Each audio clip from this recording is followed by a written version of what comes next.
Something is quietly happening, a steady, almost invisible exodus. The people who have done the hard inner work, the ones who know themselves, who faced their fears and integrated the parts of themselves they used to hide, are beginning to step away from ordinary life. They aren't dramatic about it. They don't post manifestos. They simply stop showing up the way they used to. They leave jobs that require pretending, they drop social media, they let shallow friendships fade, they choose quieter places and simpler rhythms. Carl Jung predicted this. He called it a necessary withdrawal. He noticed that as a person becomes more conscious, not just clever or opinionated, but truly conscious in the deep psychological sense, living inside a society built on collective unawareness becomes intolerable. Society runs on what Jung called the collective unconscious, shared assumptions, repeated stories, unexamined fears, and mass projections. These things hold the social world together, they give people roles, meaning, and a sense of belonging. But they're also full of denial. We keep what we do not want to look at out of our sight and throw it onto others. We make scapegoats. We create enemies. We tell ourselves stories that hide the messy truth. When you really wake up, you begin to see those stories for what they are. You notice the projections, how people blame someone else for the pain they won't own, and you feel the pressure of a culture organized around not knowing. Jung felt this in his own life. As his inner vision deepened, everyday conversations, pleasant social rituals, even his role as a respected professional started to feel like performances he could no longer sustain. It wasn't that he thought himself superior. It was that he could not continue pretending he didn't see what he saw. Imagine being fully awake in a room of people sleepwalking. That's exhausting, and Jung found it physically so. The strain of pretending not to notice becomes somatic: headaches, tension, nausea, a deep fatigue that isn't solved by rest. That's one reason people withdraw. It's not spite or showmanship. It's self-preservation. To stay in that environment, you'd have to betray what you know. You'd have to dim your awareness and take on the old mask again, smile when you don't mean it, agree when you disagree, perform a persona that no longer fits. Over time, the psyche resists that betrayal. It says, preserve what you found. Step away. The withdrawal is a way to protect the integrity of the self while it adjusts to a world that no longer matches its inner truth. Another key piece Jung taught is the shadow. The shadow is the part of us we deny, the impulses, fears, envies, cruelties, and weaknesses we push away because they feel shameful. Individuation, Jung's word for growing into wholeness, requires meeting and integrating that shadow. After you do that, you no longer need to project your darkness onto others. You can hold your faults and your light at the same time. But that awareness changes how you experience other people. Once you've integrated your shadow, seeing mass projection, neighbors, colleagues, politicians, or social media mobs throwing their darkness at others, becomes unbearable. It looks like a kind of mass psychosis, groups projecting, blaming, and punishing while claiming moral righteousness. To watch it is to feel a deep, aching compassion for the delusion and a disgust at the cruelty. You can no longer join the mob because you recognize it as people fighting their own unrecognized suffering. There's also an energetic sensitivity that grows with consciousness. The awakened often become more attuned to emotional atmospheres. Crowds feel heavy. Newsfeeds feel toxic. The constant barrage of outrage, fear, and performative virtue online assaults the nervous system. Scrolling becomes a kind of assault on the senses, endless projection, echo chambers, and curated rage. That's why many of the people who choose to leave do so from the digital world first. Social media amplifies the collective shadow and offers constant demand for reaction and performance. For someone who's done inner work, it's like being forced to witness people beat themselves while blaming their reflections. Practical life follows suit. Workplaces often reward role-playing more than authenticity. Families expect familiar roles to continue. Romantic relationships can become battlegrounds where the old unconscious scripts replay. If you've moved past those scripts, every interaction asks you to act small, to pretend the old story is still true. That pressure is corrosive. For some, leaving a job, ending a relationship, or moving to a quieter place is necessary simply to keep living without self-betrayal. This withdrawal can take different shapes. Sometimes it's a slow retreat, reduced hours, fewer social commitments, a gap year, a move to a smaller town. Sometimes it's more radical, quitting a career, dissolving a public life, moving off-grid. But the underlying logic is the same: preserve the inner development by stepping into an environment that doesn't demand constant pretending. It's important to be honest about what this isn't. It's not always noble escape or spiritual bypass, that is, using withdrawal as an excuse to avoid life's work or responsibility. Jung warned against escaping into fantasy or isolation as a way to avoid inner work. True withdrawal in Jung's sense is generally the byproduct of rigorous inner integration, not a shortcut. It's a disciplined choice motivated by the need to protect a fragile, newly formed center of consciousness, not a refusal to engage with reality. If you're feeling the pull to withdraw, look for these signs. Ordinary conversation feels meaningless, you feel physically drained after social gatherings, social media leaves you anxious or numb, you find yourself unable to act the way you used to without a painful internal dissonance, or you prefer solitude because it feels like a clearer, truer environment. Those signs are not proof you're selfish or broken. They're evidence that your inner life has changed. That said, withdrawal isn't the final stage. Jung imagined individuation as a back-and-forth process. You withdraw to preserve and integrate, then you return when you're ready to relate from a renewed center. Sometimes the goal is not permanent exile but a different form of engagement. You may choose to live more quietly while still contributing, teaching, tending, creating, or supporting in ways that don't require compromising your integrity. The awakened often find new, more sustainable ways to be with others: small communities, deep friendships, work that aligns with values, or creative practices that let them speak truth without being absorbed by mass projection. If you're considering stepping back, be practical about it. Test the waters with small experiments: take a social media break, cut one recurring engagement, try a silent retreat, or negotiate different boundaries at work. Grounding practices help: sleep, movement, time in nature, and simple rituals that maintain the nervous system. Find at least one person you can trust to talk honestly with, someone who won't demand you perform or fix you. And remember, leaving is not always a refusal of the world, sometimes it's preparation for a truer kind of participation. In the end, Jung's message is both clear and tender: as consciousness grows, you may need to change where and how you live so you don't lose the very thing you've earned. Stepping away can be an act of courage and care. It's not escaping people, it's refusing to betray the hard work of becoming who you are. He couldn't keep pretending. Jung had spent years studying the human psyche, helping others face their shadows, but at some point, even he reached a breaking point. Every conversation in polite society began to feel hollow. Every social obligation required a kind of performance he could no longer deliver. He could see through collective opinions, through the masks people wore and the roles they played, and pretending not to see felt like a betrayal of his own soul. So he withdrew. Not dramatically, not in bitterness, but quietly. He retreated to his stone tower in Balingen, by the calm waters of Lake Zurich. There, far from the noise of society, Jung found space to breathe, to think, to be himself, not the famous psychiatrist, not the public figure, but the man beneath all of that. People sometimes called him distant, even antisocial. But that wasn't true. Jung's withdrawal wasn't an act of rejection. It was an act of preservation, of authenticity. He wasn't running from society because he hated it. He was stepping away because he no longer fit into the game it played. He had become too real for a world that rewarded pretending, too whole for systems that only accepted fragments of a person. One of Jung's patients later told a story that captured this same transformation. She was a high-level corporate executive, successful, respected, powerful on the outside. But after years of deep inner work, she realized how much of her life was performance. "I sit in board meetings," she told Jung, "and everyone is playing their part, saying what executives are supposed to say, thinking what executives are supposed to think. I can't do it anymore. It feels like I'm pretending to be someone who never existed. My true self has no voice in that room. Only my persona did. And she's dead." She didn't storm out or make an announcement. She simply began to fade out of that world.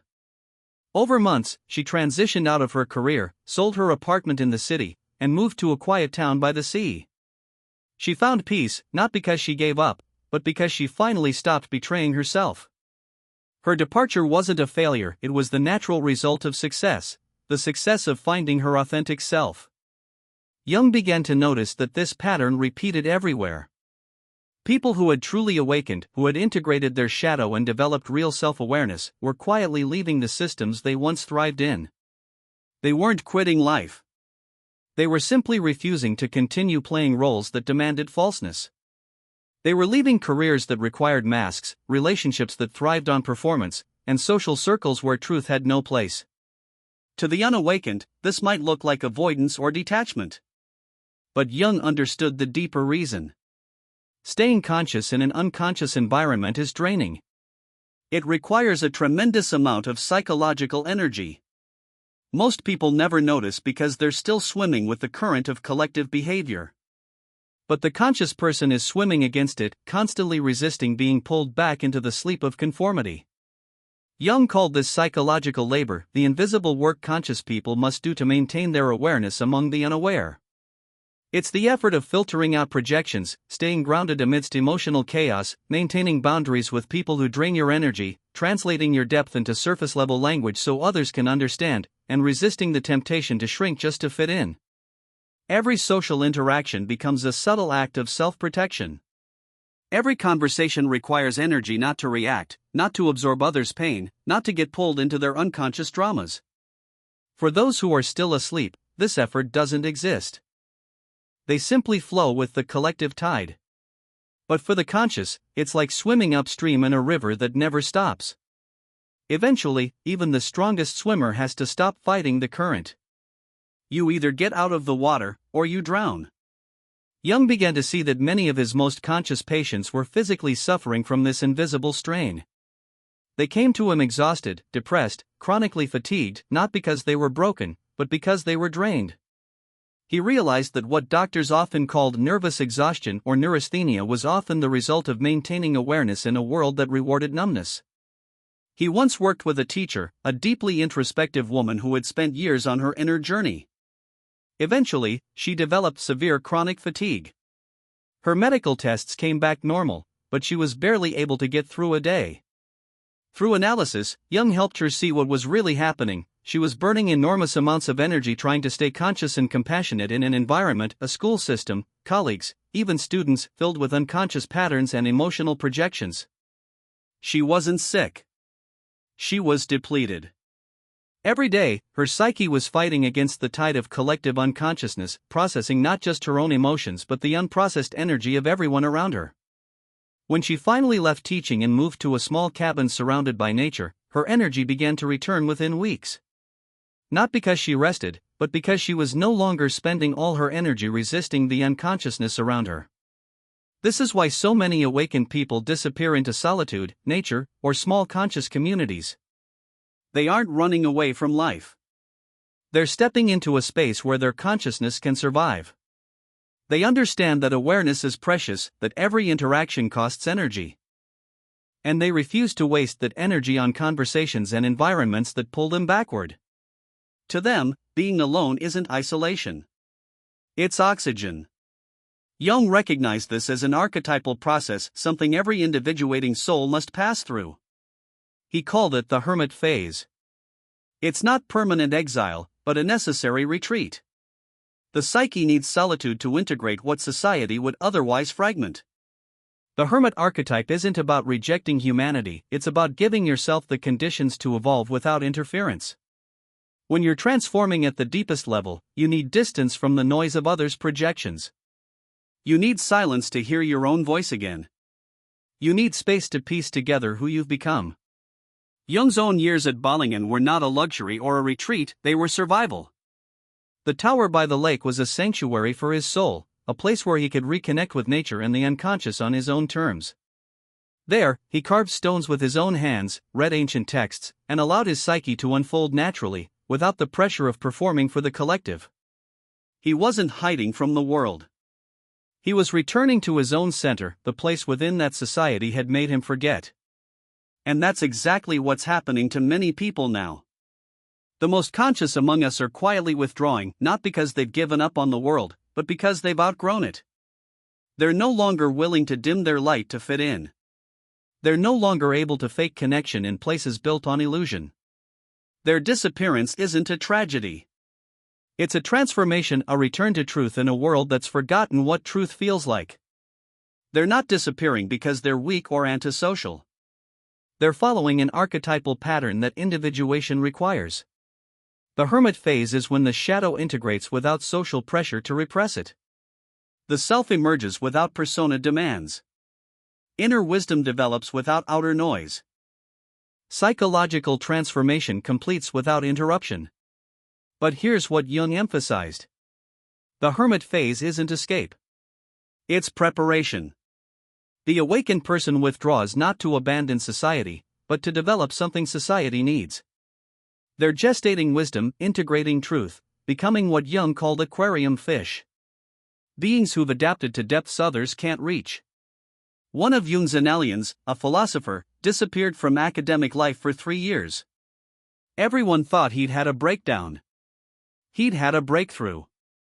In solitude, he integrated insights that would have been impossible while maintaining his academic persona. When he returned, he brought revolutionary ideas, but they could only emerge in withdrawal from the very system they would eventually transform. The hermit phase looks like disappearance, but it's actually deepening. The awakened person isn't running away. They're going deeper than society allows. They're doing the work that can only be done in solitude, developing the consciousness that might eventually help the collective, but only after it's fully formed. Jung's final insight offers hope. The disappeared don't stay gone forever. But when they return differently. Not to participate in unconsciousness, but to offer consciousness to those ready to receive it. The awakened who disappear following the hero's journey, withdrawal, transformation, return with gifts. But the return isn't to normal society. It's to the margins, the edges, the spaces where consciousness can exist without compromise. They become what Jung called border dwellers, present but not participating, available but not absorbed. They might return as artists creating from authentic depths. Healers working with individuals ready to awaken. Teachers sharing with small groups of seekers, writers offering maps for other disappearing souls, guides for those beginning their withdrawal. But they never return to the mainstream. They can't. Once you've individuated, you can't de-individuate.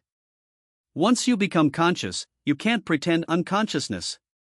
Once you found yourself, you can't live from persona.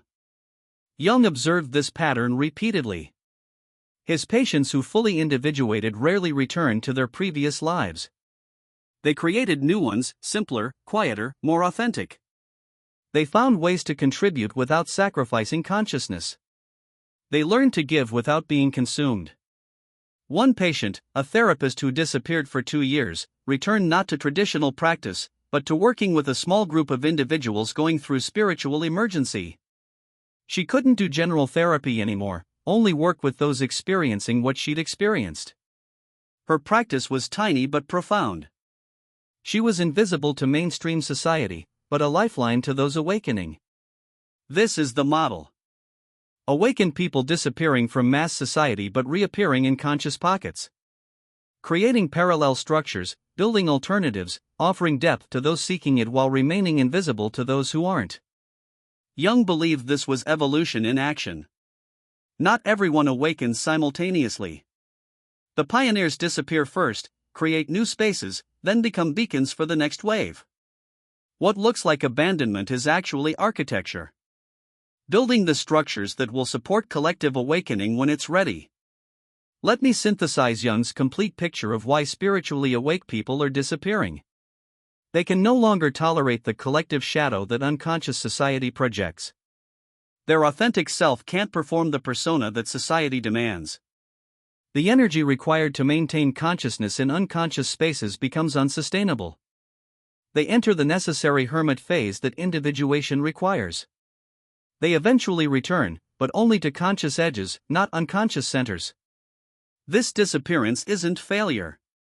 It's evolution. Not weakness, but wisdom. Not abandonment, but archetypal necessity. The awakened are following a pattern as old as consciousness itself. Withdraw, transform, return, transformed. Society experiences this as loss, abandonment, even betrayal. Where did all the conscious people go? Why are the wisest voices getting quieter? Why are the awakened abandoning the collective when it needs the most? But Jung would say they're not abandoning the collective. They're preparing something for it. In their withdrawal, they're developing what collective consciousness isn't ready for yet. In their disappearance, they're creating spaces for others to disappear to. In their silence, they're gestating words the collective can't yet hear. If you're feeling the pull to disappear, Jung would want you to know this isn't spiritual bypassing or escapism. It's psychological necessity. Your consciousness has developed to a point where participating in collective unconsciousness is no longer possible without betraying yourself. The withdrawal you're feeling isn't antisocial. It's archetypal. You're not abandoning society. You're following the hermit's path that every individuating person must walk. You're not weak for being unable to tolerate unconsciousness. Your conscious unconsciousness requires different conditions than sleep. Let yourself disappear, not forever, but for now. Find your bowling in, whether it's physical solitude or psychological distance. Stop expending your consciousness on unconscious interactions. Stop performing for audiences that can't see you. Stop translating he didn't disappear because he was bitter or antisocial. He disappeared because he had become too real for a world built on pretending. Jung called this stage individuation the deep transformation of becoming your true self. And for every soul that awakens, there comes a point when staying in the crowd becomes impossible. At first, you try to stay. You try to keep playing your role, speaking the language of collective opinions, smiling at conversations that feel empty. But something inside you begins to resist. You can no longer fake agreement, no longer wear the mask that used to protect you. The price of belonging becomes too high, it costs your authenticity. So, like Jung, you begin to withdraw. Not out of hatred, but out of necessity. Jung himself did this. He left the noise of society for his tower at Bollingen by the lake. There, he built stone by hand, cooked simple meals, and listened to silence, to dreams, to his soul. He wasn't running from the world, he was preparing to meet it differently. Jung understood something profound: the awakened person doesn't disappear because they failed at society, they disappear because they've outgrown it. Their consciousness has expanded beyond the limits of collective roles. To stay would mean shrinking again, dimming the light that's finally come alive. He called this withdrawal the hermit phase. It's not a retreat of fear, but a sacred pause. The shadow, the parts of you long buried, begin to integrate. The self starts to emerge. Inner wisdom blossoms without interference from outer noise. It's the cocoon stage of the soul, invisible but essential. Jung told stories of his patients who went through this. One of them, a philosopher, vanished from the academic world for 3 years. His colleagues whispered that he'd lost his mind. In truth, he'd found it. Alone, in silence, he integrated insights that would later reshape his entire field. When he returned, he wasn't the same man. His words carried a depth that could only come from solitude. What looked like disappearance was actually deep transformation. That's the hidden nature of this phase. It looks like ending, but it's becoming. The awakened person withdraws to grow roots deep enough to hold their truth. They go where their soul can breathe. They stop performing, stop pleasing. Stop translating their depth into small talk. It's not an escape from life, it's entry into real life. But Jung said something else: the hermit phase isn't forever. After the deep inner work is done, the awakened return, but differently. They don't come back to the noise, the false harmony, or the unconscious grind. They return quietly, to the edges of the world: artists, healers, writers, teachers, those who build new spaces where consciousness can live freely. Jung called them border dwellers. They stand between two worlds, the old one still asleep, and the new one being born. They don't preach or force change, they embody it. They create small circles of truth, safe havens for others beginning their awakening. They teach not by theory, but by presence. Jung noticed that once a person has truly awakened, they can never go back. You can't unsee what you've seen. You can't unknow what's real. Once you've lived from your true self, the persona feels like a prison. So, they live simply, quietly, authentically, contributing in smaller, deeper ways. One of Jung's patients, a therapist, disappeared for 2 years. When she returned, she didn't reopen her busy city practice. Instead, she worked only with those experiencing spiritual awakening, the very path she'd walked herself. Her life became invisible to the masses but essential to the few. This, Jung said, is the pattern of evolution. The awakened leave the collective not because they reject it, but because they're building something beyond it. They're like architects sketching the blueprint of a new consciousness. While the old world keeps spinning in noise, they work in silence, shaping the foundations of what will come next. So when people ask, where have all the wise ones gone? Why are the awakened so quiet? Jung would answer, they haven't left you. They're preparing something for you. Their silence is gestation. Their absence is creation. If you feel the same pull to step away, to disappear, to no longer participate in the noise, understand this, it isn't weakness. It's a calling. You're not withdrawing from life. You're retreating into truth. You're following the same path Jung walked, the same archetypal journey every soul must take, the hermit's path. You're not broken for needing space. You're becoming whole. Consciousness requires silence the way fire requires oxygen. So disappear for a while. Find your own Balingen, whether it's a cabin, a quiet room, or just inner distance. Stop wasting your energy explaining yourself to those not ready to understand. Stop dimming your light to fit in. Your disappearance isn't abandonment. It's transformation. You're not leaving the world, you're preparing to return to it with gifts it can't yet recognize. And when you do return, you'll carry something sacred, wisdom born from solitude, truth tempered by silence, and a presence that quietly reminds others awakening doesn't happen in the crowd. It happens when you dare to disappear. Your disappearance isn't selfish, it's necessary. The world doesn't need more people pretending to fit in. It needs people who've truly found themselves, who've become whole, real, and awake. Society has plenty of noise, but it's starving for depth. It has endless performers, but very few who are authentic. When you withdraw, you're not abandoning the world, you're protecting your consciousness so it can grow strong enough to serve in the right way. And when you return, if you do, you'll bring gifts that could only be created in silence. You'll speak truths that can only be spoken by someone who no longer needs approval. You'll give what you could never have given while pretending to belong. This is why spiritually awake people are disappearing.